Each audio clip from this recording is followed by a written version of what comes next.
All right, good morning, y'all. It's Joe Turner again. We are almost halfway through our semester, and we are finishing up The Virgin Suicides. And next week, we will read No Country for Old Men by Cormac McCarthy. That book has some interesting stylistic elements. It's told through a fragmented three-part narrative. It has three major narrators, and they all have different points of view, kind of like if you've read one of the George Martin novels where every chapter is told through a different character's perspective. That's how this book is, but it doesn't exactly tell you whose perspective you're in all the time. So I thought I'd make a short video just kind of updating on where we are in the course and also giving you some ways to access No Country for Old Men and also to look forward to the final text of the semester. So we are, as I'm saying, about halfway there. We've got three texts left. No Country for Old Men, which was published originally in 2005. Kyle Baker's Nat Turner, which was published in 2006. And then another graphic novel called Day Tripper, which was published by Fabio Moon and Gabrielle Ba in 2010. So these are all works written by contemporary authors who have done other work. If you like any of these books, then you could always find other things that the authors have written. So I like to end the course with some things that you might follow up on in your future reading lives. All right, so I'll start with the end. The last novel we'll do is Day Tripper. It's from 2010. The authors are both Brazilian twins, and it is about a character named Braz de Oliveira Domingues, a Brazilian character who meets with a different fate at the end of each of the novel's chapters. It's kind of like Groundhog Day, the movie, in a certain ways, is that even though something might happen to the character in chapter 1, in chapter 5, the character's back, as if that thing had not happened. So it's often grouped together with other texts of Southern American literary movement called magical realism.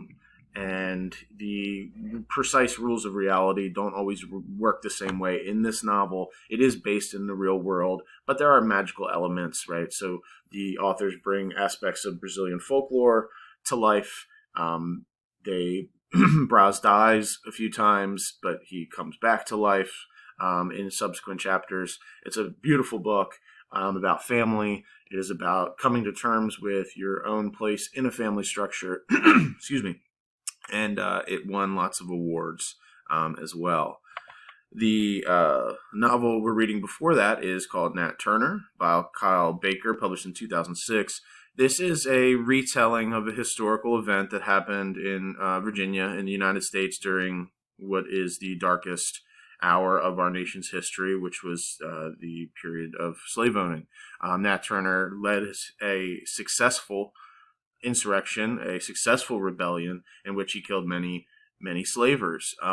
It is this graphic novel is an adaptation of the 1831 Confessions of Nat Turner, in which the historical person Nat Turner told his version of stories of the story to a scribe. Nat Turner may or may not have been able to read and write. We're not quite sure why it was told by another person, but it was Nat Turner gave the story to Thomas Gray, who wrote it down. And one of the things I think Kyle Baker's doing with this story is telling it again in a visual format, so we can really see Nat Turner's side of the story. We can see the kind of work that he was hoping to achieve through that rebellion. And now where we're sitting in 2020, we can look back on this history and really say, and really understand how important Nat Turner was in the history of our country. If you just go to YouTube and Google Nat Turner, there are tons of resources about that. On the syllabus, I've put a short YouTube video about the historical Nat Turner rebellion. It's a great story. Kyle Baker is a really smart comics writer, and he did a great job with the text.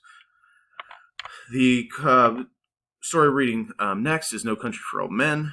It takes its title, as you'll recognize, from the Yeats poem, Sailing to Byzantium, published in 2005, and it is adapted into a major motion picture. If you have the same book cover that I have, which is shown here on the screen, you will see the Llewelyn Moss character at the bottom holding the satchel of money with the rifle in his other hand. And then Javier Bardem's character, or Anton Chigurh, in the background, kind of lording over the scene menacingly as he does in the novel. Cormac McCarthy's written many, many novels. He's a novelist that's late in life. I believe he's in his mid to late 70s. He is notoriously reclusive. He does not do interviews. He does not do campus tours. He does not do author readings. But he did do one interview with Oprah, though. It's in 3 parts, and if you wanted to click through that link, you could see it. It's also linked on the syllabus. 2 of the things that make this novel somewhat difficult are its language and its narration. It has 3 narrators, and then we'll talk about this language just now. Cormac McCarthy does not like necessarily to use quotation marks, so he expects you to figure out who's talking and when, and that can be something that takes some time to get used to. But once you get used to it, it is not super difficult, right? So if we look at pages 14 to 15 in my book, you can see towards the bottom of the page, this is when Moss finds the drug deal gone bad, and he finds a dying man at in the kind of wreckage that's caused by that drug fight. Toward the bottom of page 14, McCarthy writes, Moss scanned the surrounding country. I told you, he said, I ain't got no water. But you'll see there's no quotation marks, but there is the he said. So whenever you see a he said, you might back up just a few words or a few sentences and make sure that what you were reading as narration might have actually been text that is said by someone. You just have to be careful about that, right? I told you, he said, I ain't got no water. La puerta, the man said. Moss looked at him. La puerta, hay lobos. They ain't no lobos. Si, lobos, leones. Moss shut the door with his elbow, etc., etc. So another thing that the novel will do at certain points is to interject Spanish. If you don't know Spanish, that's not a problem. You will still be able to understand. I think what he says here is the door. Moss looked at him. La puerta, the door. Hay lobos, there are wolves. And then Moss says back, there ain't no lobos. Si, lobos, leones, there are wolves, there are lions. So Moss shuts the door, right?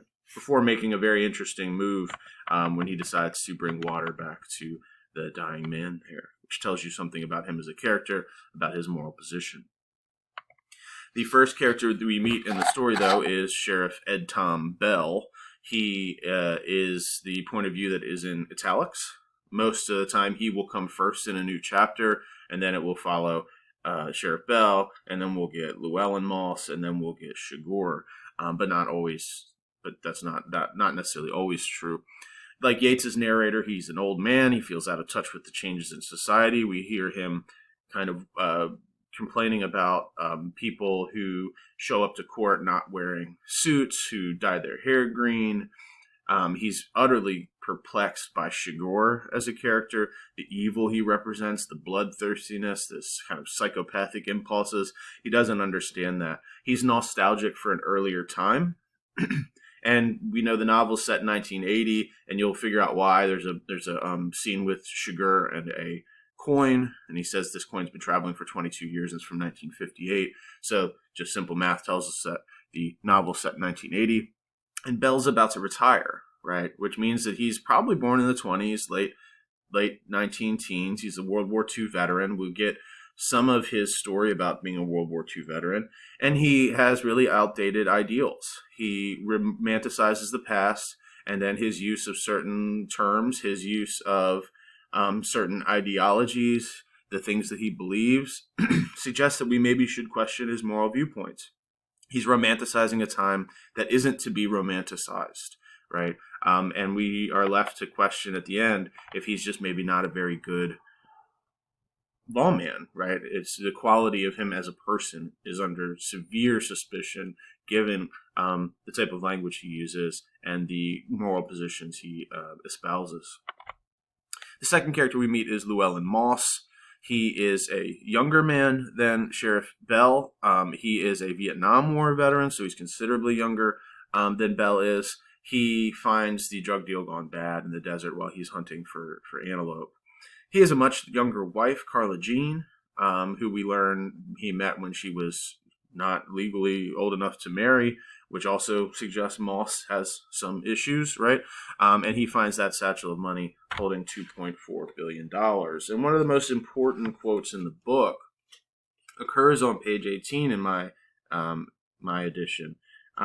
This is when he finds the satchel, right? So I'm going to actually start on the bottom of 17 and then work into 18 if you're following along with your book. It was level full of $100 banknotes.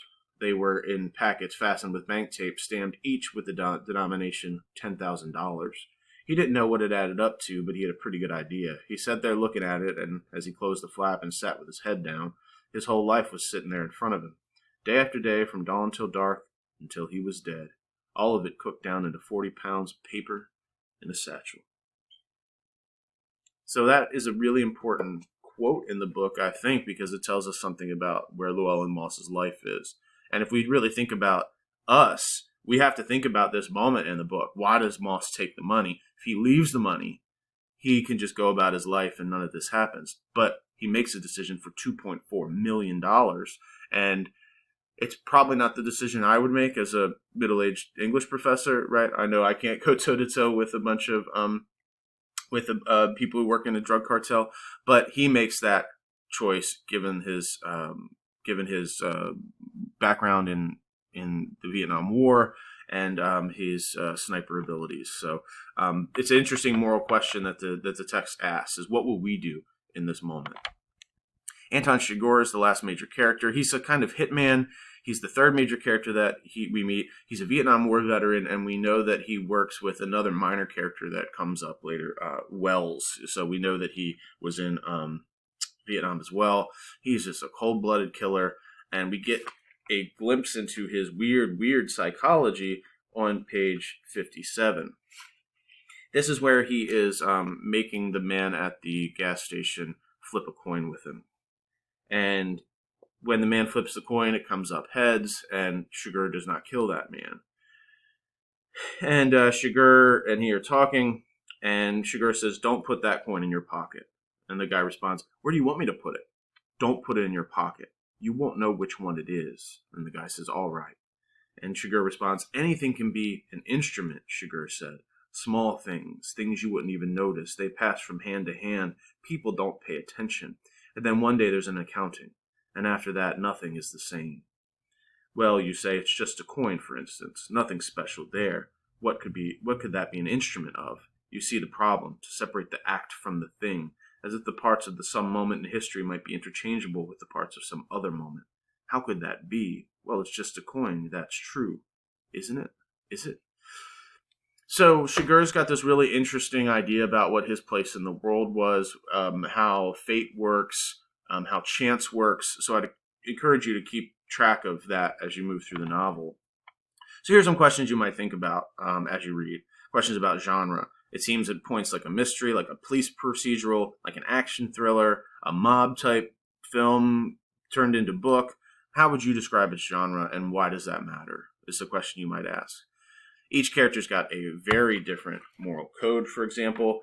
On page 153, we get the character Wells talking about Chigurh and says, "You could even say that he has principles that transcend money or drugs or anything like that." Well, what are Chigurh's principles? What are Moss's principles? What are Bell's principles? Does this story have a moral? Right? Does it want to teach us something? And if so, what is that? And then the questions about the effects on readers. Many characters will die throughout the book, and you should not expect a happy ending. So why does McCarthy toy with readers and their expectations, right? So these are just a few questions. Answering them might lead you to a nice thesis. So remember that your final 2 discussion forum posts, or your final 3, depending on when you watch this, should be close readings of the text, supported with evidence from the text, right? So make a claim about the text, support it with a few quotes, and say why those quotes mean what you think it means, right? So you should not be offering value judgments about the quality of the work, right? We all have different things that we like or dislike, so it's really not possible to argue that something is good or bad or unrealistic, etc. Right? Instead, focus on what the text is doing, what kinds of effects the text can have on us readers, and then support those claims with analysis of the text, right? So stay away from, "I don't like this," or something like that, and focus more on here's what I think the text is doing or not doing. All right, y'all. Hope this is useful. I will talk to you soon.